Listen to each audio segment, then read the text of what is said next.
Hi, thanks for joining us at WaterWrights.net. Today we're going to be speaking with Kyle Taylor. He's the General Manager of Exeter Irrigation, which is a part of Landmark Irrigation. Here's your host, Don Wright.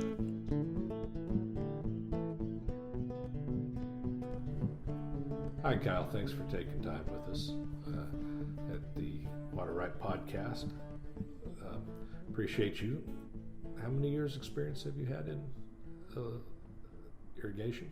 I've been doing design work for 13 years now. 13 years. What's the craziest design you ever had to do? Any mountainside stuff? We've done mountainside stuff. The most interesting crop would be jujubes and goji berries. I've done designs for both of those crops. We've done a wide range from apples and blueberries all the way to pistachios and walnuts. So you have to have a knowledge not only of hydrology, irrigation engineering, but also agronomy. Yeah, there's an agronomic aspect to it, along with soils and understanding fertigation and electrical pumps. There's multiple facets to design work. So I understand that it's very, very important to select the right dealer. Why is that so? Well, you're setting up a partnership with the dealer. So when you seek out a dealer, it's important to understand their qualifications, their past experience, and what they're capable of doing going forward once the installation is complete. So when you look for a dealer, having somebody who has qualified design experience through certifications, whether it be a certified crop advisor or a certified irrigation designer, that helps solidify and add horsepower to that person's abilities to take care of the project at hand. But more importantly, what's going to happen when the last truck drives off that project? Are they going to be able to continue to support you and support the needs of the field for the next 30, 40 years, the life of that system? How could a grower or farm manager accurately compare proposals from different dealerships? One of the biggest things that we've been pushing is for growers of all sizes, whether it's a small family grower all the way up to corporate, is to write a design specification and project spec. And what this does, it's twofold. The first is that from project to project, you're getting the same type of installation. So when your field managers and your irrigators are using the equipment, maintaining the equipment, there's consistency from one project, one field to the next. Further, having that spec and having all the dealers stick to that spec, it makes sure that you are truly comparing apples to apples. That makes sense. Many times we find that there are dealers who will change a spec or alter something, and that's acceptable. There are many opportunities for products to be changed. Yeah, there's many different products that can be implemented. When you alter those, you alter the function of the system. So by generating a specification that all dealers need to follow, it makes sure that you're getting the product and the end result that you desire. That's different for everybody. Some guys want to have a filter that's going to last a lifetime. Some guys want to have an emission device that's going to last 10 years, 15 years. And some guys are just going to trim the property. They're going to get the trees planted, they're going to get them into production, and then they're going to offload it. So all those things need to be taken into consideration for the spec, but by having that spec written and then issuing that to each of the bidding dealers, it ensures that you have some way to compare from one to the next, and then holding them to that when it comes time for installation. Yeah, and that brings up a good point. What as a grower, what am I going to look for when I get competitive bids? One of the big things is the products that are being used and their performance. So that's what's the quality of the filtration, what's the performance on the pumping plant, including efficiency and the horsepower that's required, and then also the quality and the accuracy of the emission device, meaning from the installation side all the way down to the performance of the emitter. How is that going to affect your long-term irrigation? And that comes into DU, comes into runtime. A lot of times we'll see competing bids where DU, excuse me? Absolutely. Distribution uniformity is a very important factor in. But distribution uniformity is going to be a strong indicator of the performance of the system. So if you start out with a low DU you're going to be chasing it. You start with a high DU and you have good maintenance practices, you'll be able to keep that system elevated and have it be a very efficient system. So that's going to be an important part in your bid considerations. Absolutely. All right. Now, what's the first thing you'd tell a grower interested in either putting in a new system or upgrading their system? The biggest thing is looking at the variables that are dictated by the design, which is going to be at your headworks, so your pumping plant, what's the requirement there? So that's pressure and that's flow, and then what's the pump's performance, which is efficiency. The next one is what are the losses through the system? Excessive losses require additional power and can cause for problems out in the field in maintaining the system.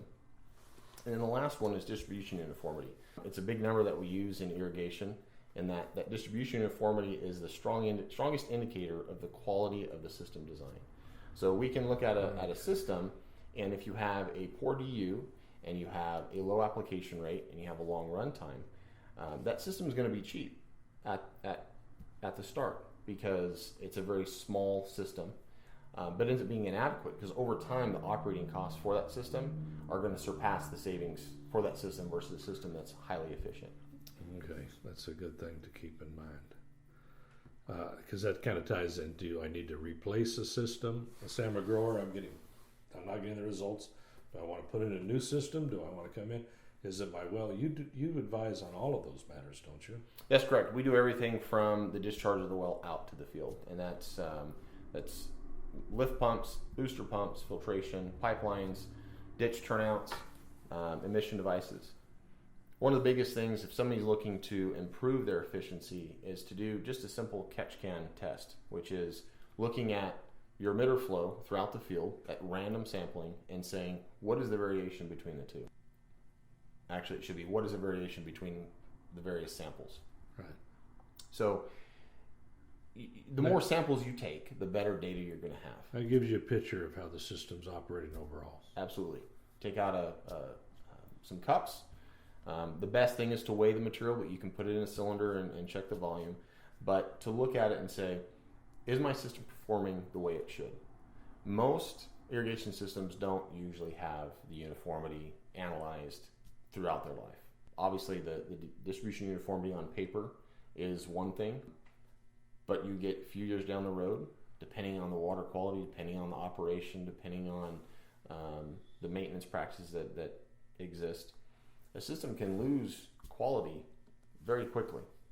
And if that's not maintained and that's not put in check, it can fall below levels that would make it very costly to run the system because you're having to run for a very long period of time. What question should I have asked you? So if we look at all the crops, looking at DU as a main factor of a component of system operation, a lot of times that's dismissed. The reason why that's important is crops require a certain amount of water, and the worse your DU is, the more water you have to put on to hit that minimum requirement across the field. So if we look at the four main crops that are here in Tulare County, which would be citrus, almonds, pistachios, and walnuts, and we look at the total acreage of those crops, we look at the water requirement for those crops, and we draw that out. If we assume that the average DU of all the systems in the county is a 0.80 or an 80, and we take that and we improve that DU from 80, which is a reasonable number to guess. There's some that are going to be worse, and there's some that are going to be better. Right. And we improve that to simply a 0.92, which should be the target of all dealers, to hit at least a 0.92. That water savings of just those four crops is 180,000 acre feet, which is just under the total storage sitting behind Terminus Dam. That number is staggering, and if we that is worth the price of admission. It's a large number, and that's just Tulare County. Yeah. You rope in Kings County, you rope in Kern County, you rope in Fresno, Merced, and you start to draw this out. It seems minor, but it's a factor that is amplified very quickly, right? There are going to be some systems that are already going to be operating with a great DU because they're being maintained, or the water quality is good, or the run time is low, whatever it might be. But we also know there's a number of systems that fall below this. And one of the biggest proponents of this are wine growers. You go up into Napa and you look at the data from the universities that do tests. The Napa wine growers know, I need to have every vine in my field, on my hillside, generating the same amount of crop, generating the same quality of crop. So that's what we're up against, is that we have diminishing returns, right? We have these amount of inputs. Inputs are going up in cost. Certain inputs that are being reduced, such as water availability, comes into question, but we still have to sustain our output and have to maintain our yields. The way we do that is by making sure that we're maximizing the inputs that are coming in. Thank you very much for taking time with us, Kyle. If somebody needs to get in touch with you, how do they do so? There's two ways they can reach out. They can reach out by calling our office at area code 559-592-2953. We're located in Exeter on Highway 65, just north of town. They can stop by. Or they can email me, Kyle, Kiel, at exeterirrigation.com. Thank you very much. Thank you, Don.